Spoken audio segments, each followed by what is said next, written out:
চাইৰা চুলতানা নামৰ যিগৰাকী বৃদ্ধ মহিলা, তেখেতৰ বয়স প্ৰায় ৭৫ বছৰ বয়স। তেখেতে ইয়াতে আপোনাৰ এই ঘৰটোতে বসবাস কৰি আছিলে আৰু তেখেতৰ কালি দিনতে এটা বিকট চিঞৰ এটা ওচৰৰ মানুহে শুনিছিলে।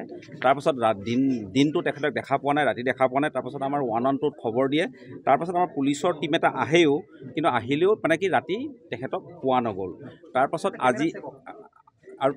আজি দিনত এইটো কি কয়, আমাৰ তালৈ পুনৰ এটা খবৰ গ'ল যে এই মানুহজনী এনেকৈ হত্যা হৈছে বুলি। তাৰপাছত আমাৰ OC, আমাৰ ADCP ইষ্ট তেখেতলোক আহিলে, আহি কিনে পিঅ'টো ভিজিট কৰিলে। ভিজিট কৰাৰ পাছত মানে আপোনাৰ হত্যাকাণ্ডটোৰ বিষয়ে গম পায় আৰু তাৰপাছত এজন ছাছপেক্ট আছিলে, সেই ছাছপেক্টজনক ইতিমধ্যে ধৰা হৈছে আৰু তেওঁ ইতিমধ্যে স্বীকাৰো কৰিছে কি ধৰণে হত্যাকাণ্ডটো কৰিছে। আৰু তদন্তটো অত্যন্ত মানে প্ৰাৰম্ভিক অৱস্থাত আছে, গতিকে ইয়াতকৈ বেছি আৰু মই ক'ব নোৱাৰিম। আৰু তদন্তৰ লগত জড়িত যিখিনি আপোনাৰ জব্দ কৰিব লগা বস্তু আছে চব চলি আছে। FSLৰ টীম আহিলে, CID টীম আহিলে, তেওঁলোকে যিবিলাক চেম্পল ল'ব লগা আছে ল'লে।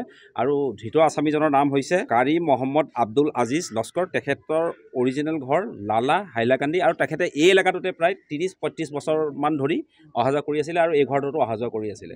গতিকে তেখেতক সোধপোছ কৰিবলৈ বাকী আছে আৰু বাকী আমাৰ তদন্ত বাকী আছে। এতিয়া আমি দা এখন চিজ কৰিছোঁ আৰু অন্যান্য বস্তু চিজ কৰিছোঁ আৰু যথেষ্ট ব্লাড ইত্যাদি পৰি আছিলে, ব্লাড ইত্যাদি আমি চিজ কৰিছোঁ। আপোনাৰ এইটো কি কয়, চেম্পল কালেক্ট কৰিছোঁ। তাৰপাছত বাকী আমাৰ তদন্ত একদম প্ৰাৰম্ভিক অৱস্থাত আছে। আমি খবৰ পোৱা মাত্ৰ 4 ঘণ্টামানহে হৈছে আৰু ইতিমধ্যেই আছামীজনক কৰায়ত্ব কৰা হৈছে। বাকীখিনি আমাৰ সোধপোছ কৰি বাকী তদন্তখিনি কৰিম।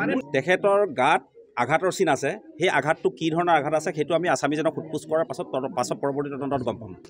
আমাৰ সন্মুখত মটিভ 2-3টা আছে, কিন্তু সেই 2-3টা মটিভৰ কোনটো মটিভত লৈ কিনে সি হত্যাকাণ্ডটো কৰিছে সেইটো আমি তদন্ততে গম পাম। কিহৰ কাৰণে আছামীজনক কৰায়ত্ব কৰি আমি দিছপুৰ থানালৈ লৈ আহিছোঁ।